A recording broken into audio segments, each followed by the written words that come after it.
Magazine India as का विमोचन भी आज हो रहा है। आदरणीय प्रधानमंत्री जी, इस कार्यक्रम में आपका जुड़ना देश के किसानों के प्रति आपकी प्रतिबद्धता का प्रतीक है। यह दिखता है यह सरकार गरीबों की सरकार है। आपके 8 साल से अधिक के कार्यकाल में ऐसे कई कदम उठाए गए हैं जिससे भारत का कृषि उत्पादन रिकॉर्ड स्तर पर पहुंचा है, तो दूसरी तरफ किसानों को अपनी उपज के लिए बेहतर और उचित कीमत भी मिल रही है। प्रधानमंत्री जी, आपके कार्यकाल में कृषि को लेकर भारत के यशस्वी प्रधानमंत्री माननीय श्री नरेंद्र मोदी जी,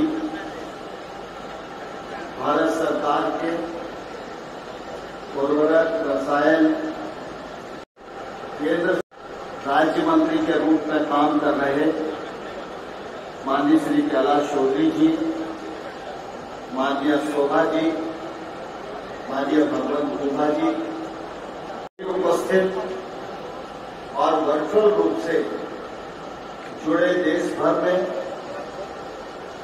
केंद्र सरकार के मंत्रीगण, सांसदगण, विधायकगण, पंचायती राज और सहकारी संस्थाओं में काम करने वाले प्रतिनिधिगण और किसान भाइयों बहनों और पत्रकार मित्रों की कृपा करें।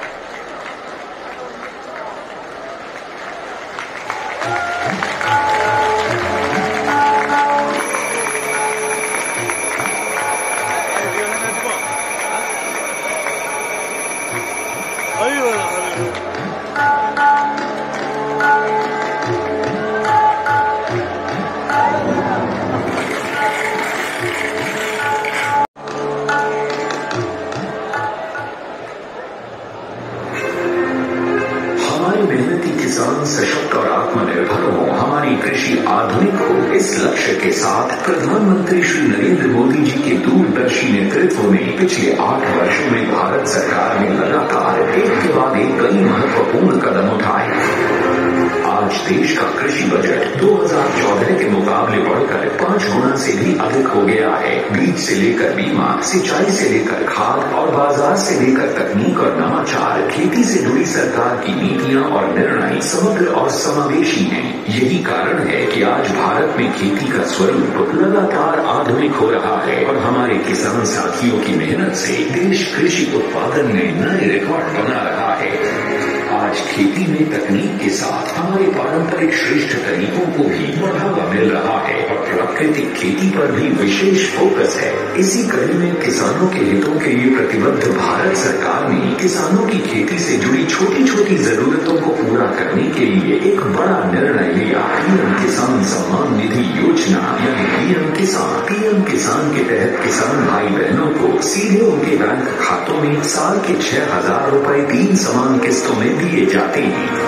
पीएम किसान सम्मान निधि भारत के किसानों का बहुत बड़ा संबल बनी। हर बार हर किस्त समय से हर साल हजारों करोड़ रुपए का ट्रांसफर बिना किसी बिचौलिए के, बिना किसी कमीशन के। पहले कोई कल्पना भी नहीं कर सकता था कि भारत में ऐसा भी हो सकता है। किसानों के हितों के लिए समर्पित प्रधानमंत्री जी के इसी विजन के साथ पीएम किसान के तहत अब तक 11 करोड़ से अधिक किसानों को 2 लाख करोड़ रुपए से अधिक की सम्मान राशि दी जा चुकी है। सदी की सबसे बड़ी महामारी के दौरान दी गई 1,60,000 करोड़ रुपए से अधिक की सम्मान राशि ने किसानों को बड़ी राहत पहुंचाई। महामारी के दौरान भी देश का कृषि उत्पादन शानदार रहा। दुनिया की सबसे बड़ी डायरेक्ट बेनिफिट ट्रांसफर योजनाओं में से एक पीएम किसान की सराहना IMF जैसी वैश्विक संस्थाओं ने भी की है। इस योजना से जुड़ने के लिए किसान जिले के राजस्व अधिकारी या CSC पर पंजीकरण करा सकते हैं। योजना से जुड़ी जानकारी, भुगतान की स्थिति पीएम किसान वेब पोर्टल या पीएम किसान मोबाइल ऐप से प्राप्त कर सकते हैं और किसी भी समस्या के समाधान के लिए हेल्पलाइन नंबर 155261 पर संपर्क कर सकते हैं। तरक्की और खुशहाली की रोशनी हर किसान, हर ग्रामीण युवा के चेहरे पर चमके और हमारे गांव देश के विकास एग्री स्टार्टअप्स मिसाल बनकर उभरे हैं, जो खेती को आधुनिक बनाने और पैदावार में वृद्धि करने के साथ ही रोजगार के भी अनेक मौके पैदा कर रहे हैं। समृद्ध कृषि और सशक्त अन्नदाता के संकल्प को मजबूती देते हुए आज माननीय प्रधानमंत्री श्री नरेंद्र मोदी जी ने पीएम किसान की 12वीं किस्त के रूप में 8 करोड़ से अधिक किसानों के बैंक खातों में 16,000 करोड़ रुपए से अधिक की सम्मान राशि का डायरेक्ट ट्रांसफर किया। साथ ही 2 दिवसीय पीएम किसान सम्मान सम्मेलन और एग्री स्टार्टअप प्रदर्शनी का उद्घाटन भी प्रधानमंत्री जी कर रहे हैं। खेतों और खलिहानों के रास्ते तरक्की और खुशहाली की ओर बढ़ता है।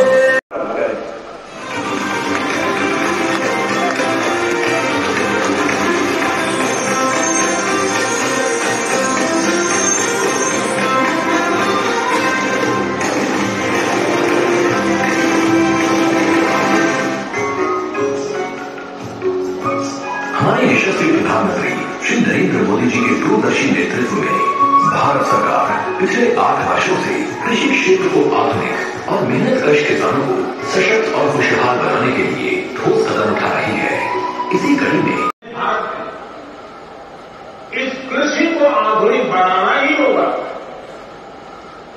और इसी का बीड़ा देश के करोड़ों किसानों ने भी उठाया है और सरकार भी उनके साथ कंधे से कंधा मिला करके आगे बढ़ने के लिए संकल्प है।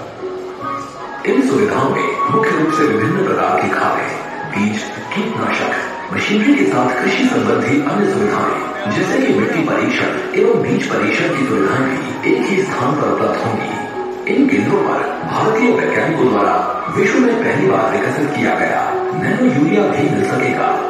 इसके साथ साथ ऑर्गेनिक एवं बायो फर्टिलाइजर भी प्रधानमंत्री कृषि समृद्धि केंद्रों पर आसानी से प्राप्त किए जा सकेंगे ताकि किसान इनका अधिक से अधिक उपयोग कर सके। प्रधानमंत्री कृषि समृद्धि केंद्रों के आरंभ होने से अब इन सभी सुविधाओं के लिए किसानों को अलग अलग स्थानों पर जाने की जरूरत नहीं पड़ेगी। इसके अलावा इन समृद्धि केंद्रों पर छोटे कृषि उपकरणों से लेकर आधुनिक कृषि ड्रोन तक सभी उपलब्ध रहेंगे, जिससे खेती की जरूरतों के लिए किसान साथी आसानी से किराए पर ले सकेंगे या खरीद सकेंगे। किसानों को इन समृद्धि केंद्रों पर बेहतर कृषि पद्धतियों के बारे में भी जानकारी दी जाएगी और कृषि संबंधी सरकारी योजनाओं के बारे में भी जागरूक किया जाएगा। इसी प्रकार भारतीय जन उर्वरक परियोजना के एक देश एक उर्वरक नारे के तहत देश में उर्वरकों की बेहतर उपलब्धता सुनिश्चित करने के लिए अब उर्वरक एक ही ब्रांड यानी कि भारत ब्रांड में ही किसानों को उपलब्ध कराए जाएंगे। अब किसानों को किसी विशेष प्रकार के ब्रांड की खाद का इंतजार नहीं करना पड़ेगा, क्योंकि भारत ब्रांड की खाद सभी प्रधानमंत्री कृषि समृद्धि केंद्रों पर सही समय पर उपलब्ध रहेगी। भारत सरकार के इन सभी प्रयासों के पीछे एक ही लक्ष्य है कि हमारे अन्नदाता लगातार सशक्त, समृद्ध और आत्मनिर्भर बने। सरकार के ये कदम किसानों को पूरी ऊर्जा खेती में ही लगाने की निश्चितता देंगे, जिससे उनकी उपज बढ़ेगी और उनकी आय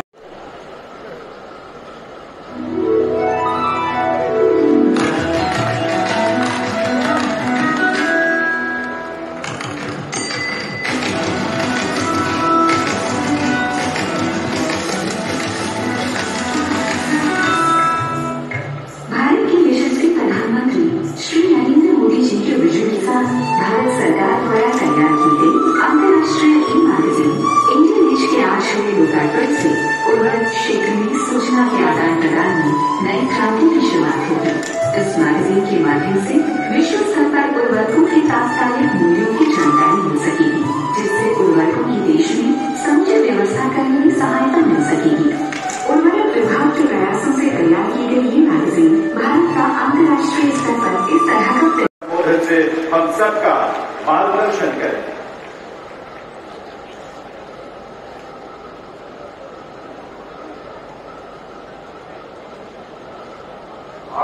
माता की, भारत माता की, भारत माता की।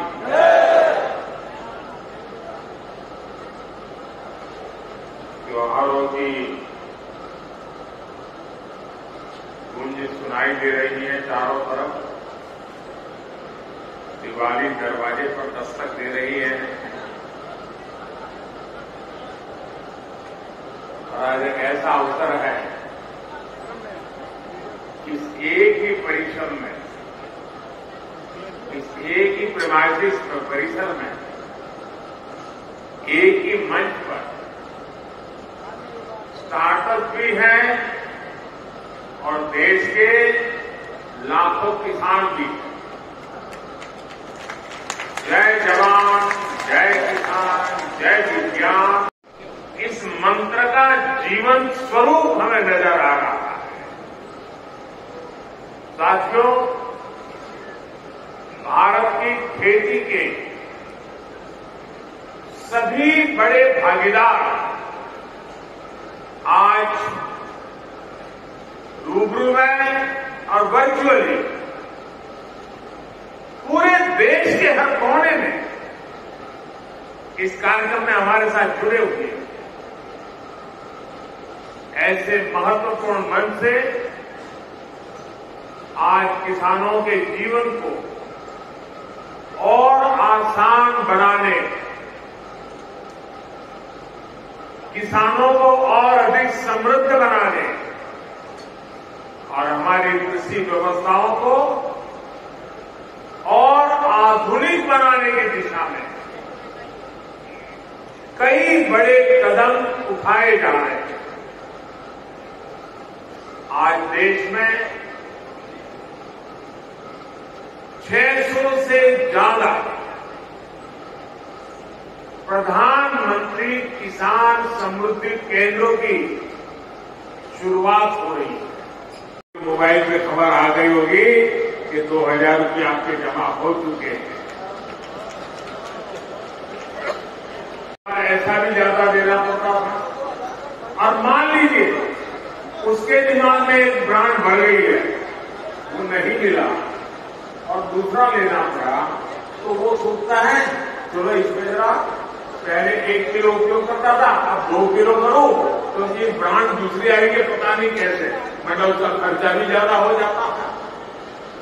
इन सारी समस्याओं को एक साथ एड्रेस किया गया है। अब वन नेशन वन फर्टिलाइजर से किसान को हर तरह के भ्रम से मुक्ति मिलने वाली है और बेहतर खाद भी उपलब्ध होने वाली। देश में आप हिंदुस्तान के किसी भी कोने में जाइए, एक ही नाम समान गुणवत्ता वाले यूरिया की बिक्री होगी और ये ब्रांड है भारत।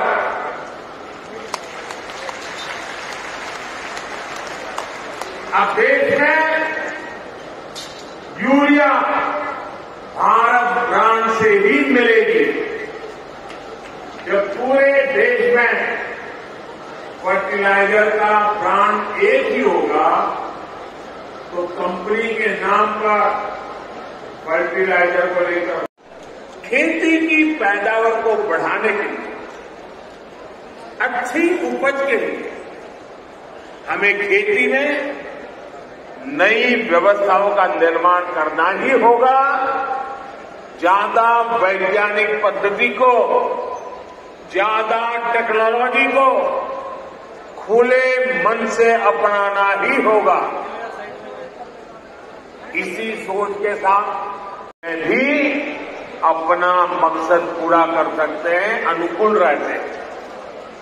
हमारे यहां जो पारंपरिक मोटे अनाज मिलेट्स होते हैं, उनके बीजों की गुणवत्ता बढ़ाने के लिए भी आज देश में अनेक हब्स बनाए जा रहे हैं। भारत के मोटे अनाज पूरी दुनिया में प्रोत्साहन पाएं इसके लिए सरकार के प्रयासों से अगले वर्ष पूरी दुनिया में मोटे अनाज का अंतर्राष्ट्रीय वर्ष भी घोषित किया गया है। दुनिया भर में हमारे मोटे अनाज की चर्चा होने वाली है। सिंचाई को लेकर जो कार्य हुए हैं उससे भी भली भांति परिचित है।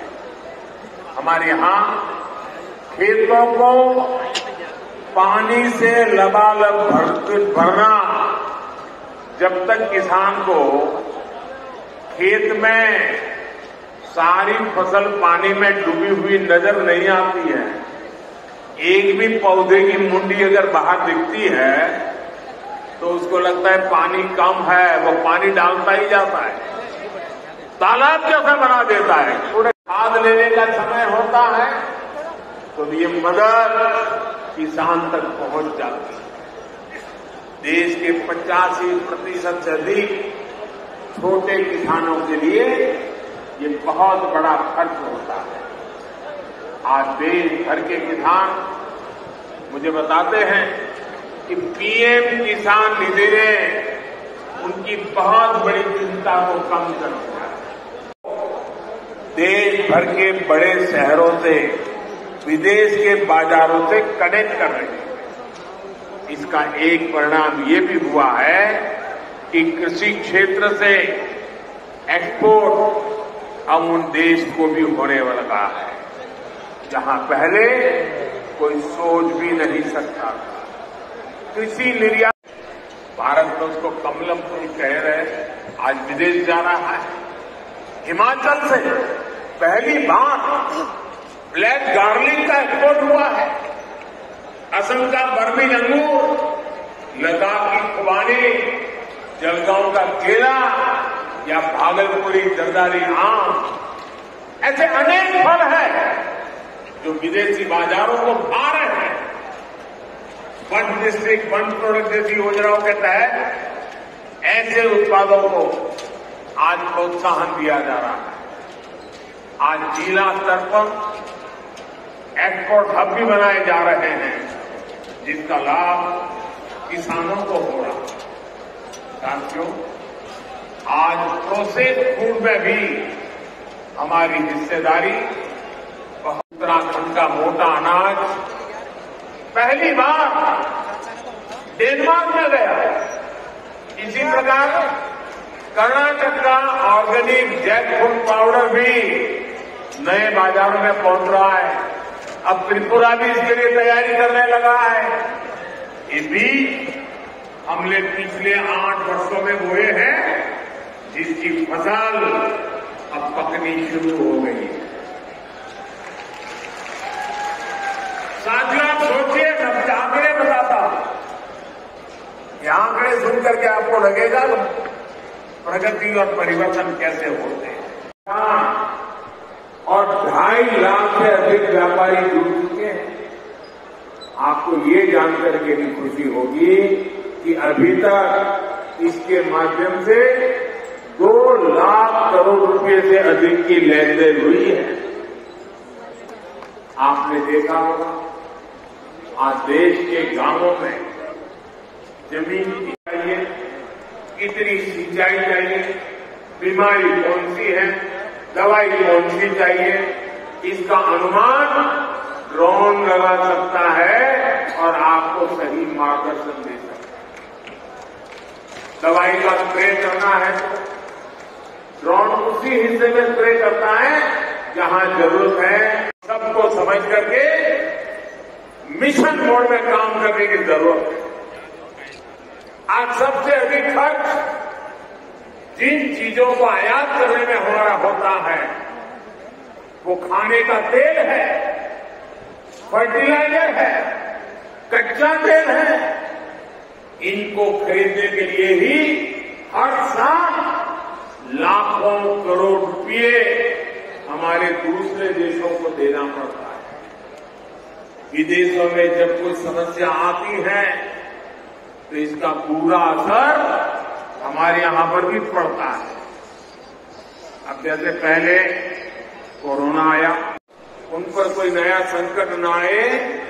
जो 70-80 रुपये में हमारा यूरिया हम आज बाहर से लाते हैं, हम किसानों को 5 या 6 रुपये में पहुंचाते हैं भाइयों, ताकि मेरे किसान भाइयों बहनों को कष्ट, किसानों को कम कीमत में खाद मिले। इसके लिए इस वक्त अब इसके कारण सरकारी खजाने पर बोझ आता है, कई कामों को करने में रुकावटें खड़ी हो जाती है। इस वक्त लगभग 2.5 लाख करोड़ रुपया केंद्र सरकार का सिर्फ ये यूरिया के पीछे हमको लगाना पड़ रहा है। भाइयों बहनों, आयात पर हो रहे खर्च को कम करने के लिए, देश को आत्मनिर्भर बनाने के लिए हम सबने मिलकर के संकल्प करना ही होगा। हम सबने मिलकर के उस दिशा में चलना ही होगा।